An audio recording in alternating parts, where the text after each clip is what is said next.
وزیر اعظم شہباز شریف نے حماس کی جانب سے امن منصوبے پر رد عمل کا خیر مقدم کیا ہے۔ کہا کہ غزہ میں جنگ بندی کے قریب ہیں، پاکستان ہمیشہ فلسطینی عوام کے ساتھ کھڑا رہے گا۔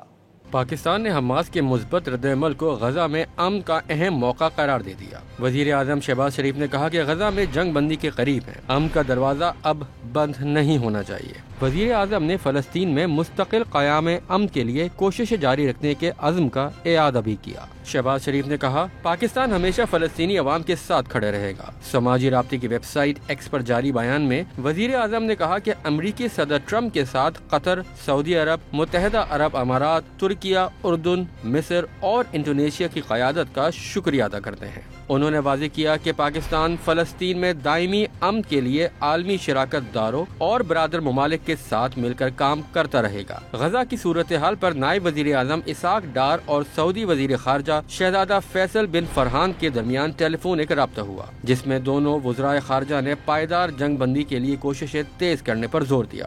دونوں رہنماؤں نے غزہ میں امداد کی بلا رکاوٹ فراہمی یقینی بنانے کی ضرورت پر اتفاق کیا۔ اس موقع پر اسحاق ڈار نے سعودی وزیر خارجہ کے تعمیری کردار کو سراہا۔ ترجمان دفتر خارجہ کے مطابق وزیر خارجہ اسحاق ڈار نے امن معاہدے پر حماس کا رد عمل خوش آئند قرار دیا۔ انہوں نے مطالبہ کیا کہ اسرائیل کو فوری طور پر حملے بند کرنے چاہیے۔ پاکستان فلسطینی عوام کے جائز مقصد کی غیر متزلزل حمایت کرتا ہے۔